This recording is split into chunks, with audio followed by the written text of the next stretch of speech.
For over a century, freak shows drew huge crowds, not for creepy clowns or acrobatics, but for the people put on display. These weren't performers in the normal sense. They were people born with rare conditions that made them targets of curiosity, cruelty, or both. In the 1800s and early 90s, the term freak became a profitable label, slapped onto anyone who looked different. But behind the big and bold banners were real people with real stories, often far more shocking than themselves. And today, we look at the most unusual ones you won't believe really existed. Number 15. Fron Taibos.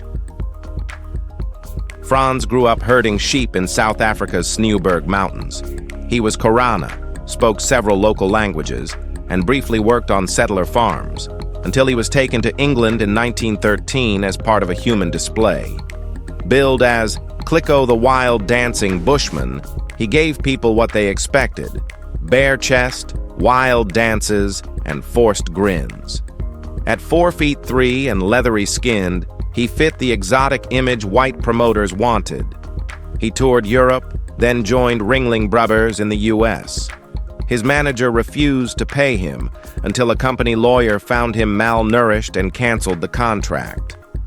Frans stayed in the circus world, where he found friendships, including one with Daisy Earles, who taught him German. By retirement in 1939, he had spent decades in a foreign world that never really saw him.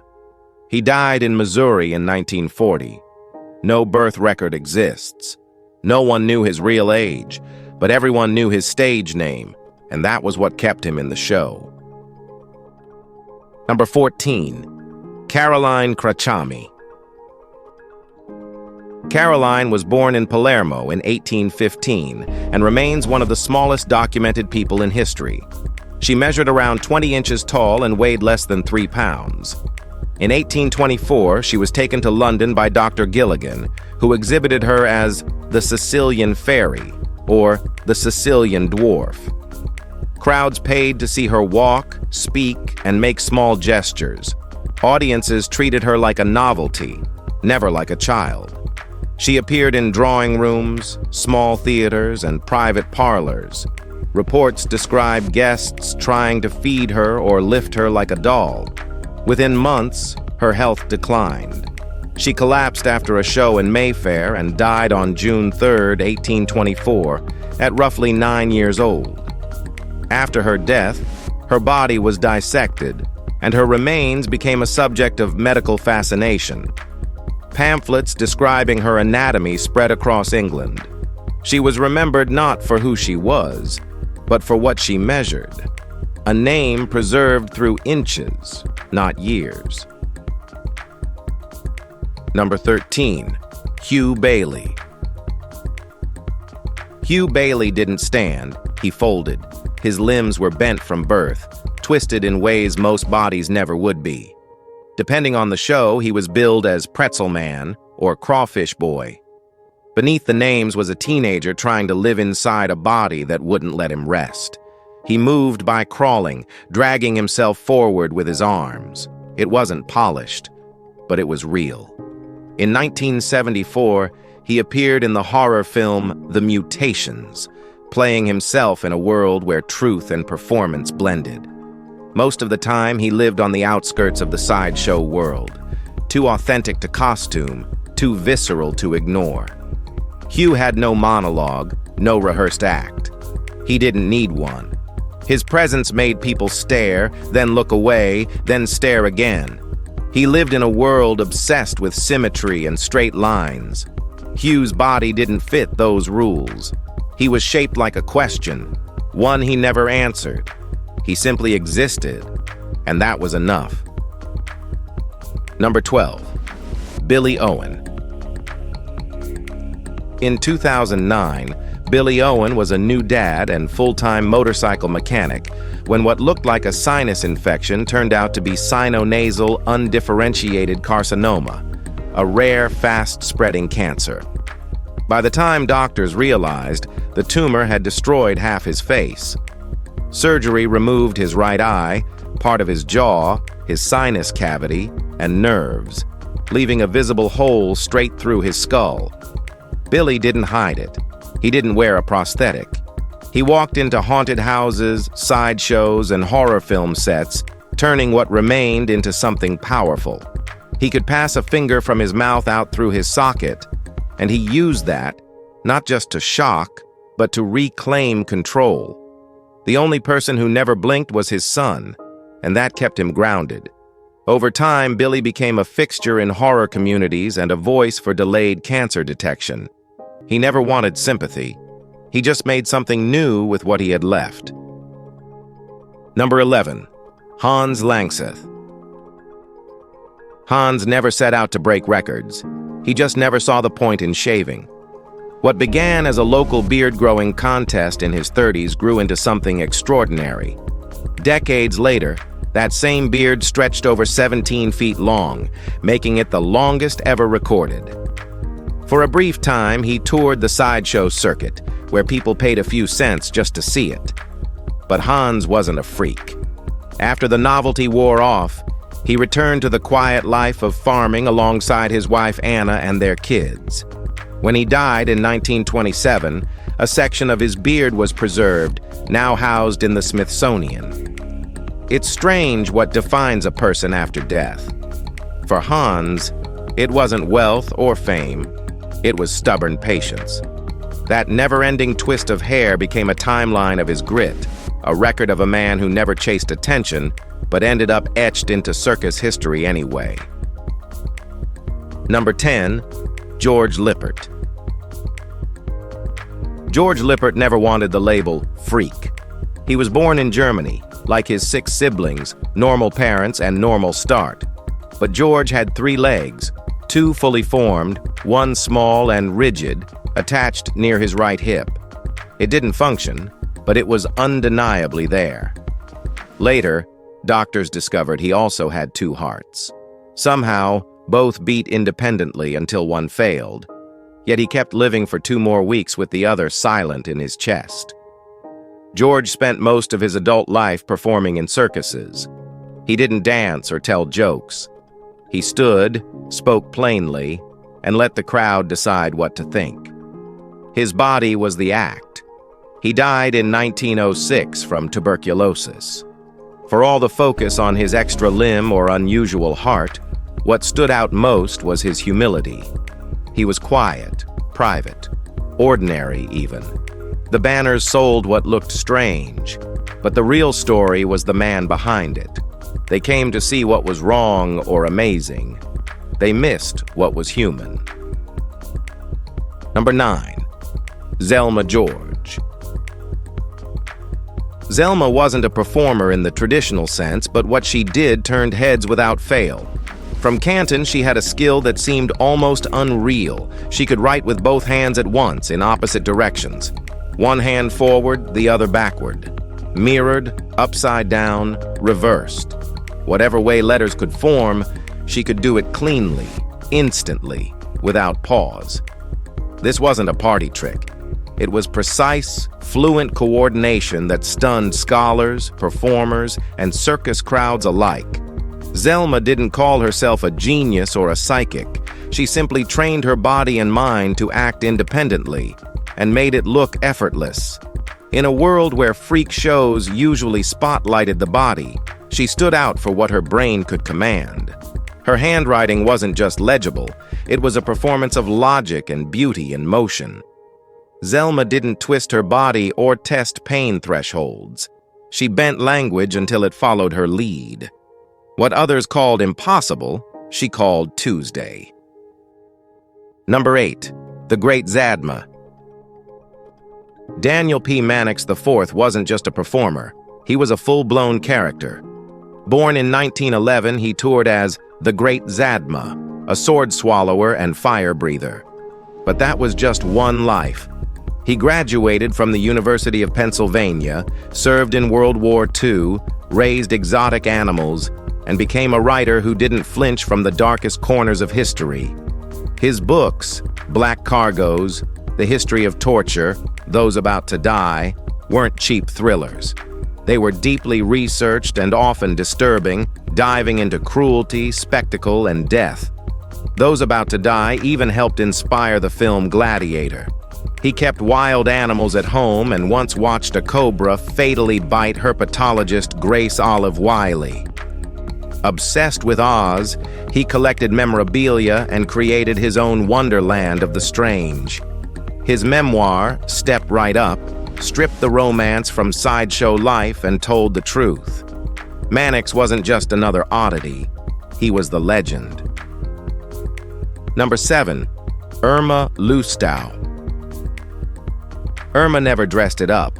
In an era when performers were painted, wrapped, and repackaged, she stepped into the spotlight exactly as she was, spotted, wild-haired, and composed. Some called her the Panther Woman, others, the Leopard Lady. Her legs bore dark patches of pigment. Her hair circled her head like a thick feral halo. She didn't try to be an animal. She simply resembled one more than anyone had before. Irma was French and never claimed a wild origin. Promoters tried spinning tales, but she rarely gave interviews. Her act wasn't an illusion. She stood still, turned once, met the eyes of her audience, and that was all it took. Her silence didn't come off shy. It came off sure. People didn't come to see tricks. They came to understand her face, and never really could. That was her hold over them. In a world addicted to fiction, Irma's power was that she needed none. She was already unforgettable just as herself. Number 6. Black Diamond. By the late 1920s, Black Diamond had already killed 3 people. Yet the Algie Barnes Circus still marched him down Main Street in Corsicana, Texas. He was enormous, chained between 2 females, tusks filed down, and his trunk locked in iron restraints. It wasn't enough. During that parade, he snapped again. He hurled his trainer, Curly Prickett, and trampled a woman named Ava Speed Donahue in front of a horrified crowd. Horses scattered. People screamed. Cars bolted in every direction. That became his final day. Executing a 5-ton elephant wasn't simple. They transported him near Kennedy, outside San Antonio, and assembled a firing squad. Reports say it took more than 170 bullets to bring him down. Like Topsy, like Mary, Black Diamond didn't die quietly, but before the same public who had once paid to watch him. There was no ceremony, no apology. He was an animal forced to perform until he couldn't. Number 5. The Equestrian Aerialist. S. Bannister was born in 1787 into one of Britain's earliest circus families. Her father ran a traveling equestrian show across northern England and Scotland. By 1804, she was already performing beside him, fusing horseback acrobatics with rope balancing. She later joined Astley's Amphitheatre, Britain's first permanent circus venue, performing through years of ownership changes. Her act blended trick riding with tightrope work, often balancing while standing on saddles. She became one of the few women leading top acts during the venue's golden years. After Philip Astley's death, she continued under Charles Dibdin and William Davis. Eventually, she married, possibly becoming Mrs. Wilson or Mrs. Clough, depending on the source, and left the spotlight. Her younger sister Mary also performed, training other women in sword riding and marrying tightrope artist Thomas Wilson. The Bannister sisters helped shape early circus history long before women were formally acknowledged in show programs. They weren't footnotes. They were the foundations. Performers before performance had rules. Number 4. Charles Tripp. Charles Tripp was born in 1855 in Ontario without arms. From early on, he adapted, teaching himself to write, shave, comb his hair, and even handle tools using only his feet. As a teenager, he left home and walked into P.T. Barnum's New York office. He didn't say much. He simply folded a shirt, laced his shoes, and combed his hair with his toes. That was enough. Barnum hired him on the spot.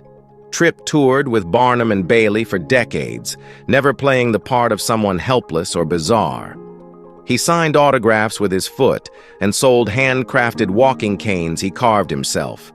His most famous act was riding a tandem bike with Eli Bowen, who had no legs. They moved as one. No act, no resentment. Tripp never leaned into pity or performance. He lived, worked, and performed by his own rules. And when the lights went down, he packed his tools, slipped off his shoes, and got ready for the next city. Number 3, Catherine Virginia Macdonald. Catherine was born in 1910. At first, she appeared perfectly healthy, but hidden deep inside her chest was something no one could have imagined, an underdeveloped parasitic twin. Doctors could feel it through her ribs. X-rays showed malformed bones, soft tissue, and partial limbs growing inward instead of outward. There was no surgery for that in 1910. Catherine stayed small, lived gently, and was cared for by parents who chose love over shame. But her body was fragile. Shortly after her 5th birthday, she developed a fever and struggled to breathe. It was tonsillitis made worse by bronchitis, and she died on December 29, 1915. She never joined a sideshow, never stood under circus lights, but her case became one of the earliest recorded examples of parasitic twins in North American medical literature. She didn't live long, but she was known. In a time when families often hid kids like her, her name became history. Number 2, Israel Bressner. Israel didn't look skinny. He looked erased. At 7 feet tall and just 90 pounds, he moved like a stretched shadow sliding across a wall. People called him Slim the Shadow, and once they saw him, the name never left. He toured with Ringling Brothers, not for gimmicks, but because no one could look away. Reactions weren't cheers or laughs. They were silent, stunned. The kind of stillness that hits when your brain can't quite process what's in front of you. For 16 years, his weight never changed. Doctors had no answers. He wasn't starving. His body just refused to hold mass. His limbs looked like wire hangers wrapped in skin. Standing beside other performers, he made giants look small. He didn't exaggerate his figure. He didn't need to. Just being there was enough. Today, almost no one remembers his name. But for those who stood in his shadow, they never forgot the shape he left behind. Slim wasn't just thin, he was almost unearthly. Number 1, the Torture King. R.H. Hubbard didn't wave a wand or vanish doves. He drove steel spikes into his face. Nicknamed the Torture King, Hubbard could push 8-inch nails through his nose and face without flinching. No props, no fake tips, just brutal anatomical precision. He didn't bleed because he followed precise internal paths between cartilage and bone, avoiding major vessels. He became a staple on the sideshow circuit, hooking his face, piercing skin, and swallowing skewers. Audiences stared in horror, unsure if it was real. But those who stood close knew better. His calm made it worse, too steady, too controlled to be faked. Hubbard didn't explain his secrets. He didn't need to. Mystery was the act. Unlike gore chasers or scream merchants, Hubbard used silence and timing. A man walking across glass is one thing. A man impaling his own face without a wince? That's something else. In a world where pain is often staged, R.H. Hubbard didn't pretend. He performed real agony and sold tickets. If you've enjoyed this video, be sure to like, share, and subscribe. Thanks for watching, and we'll see you in the next one.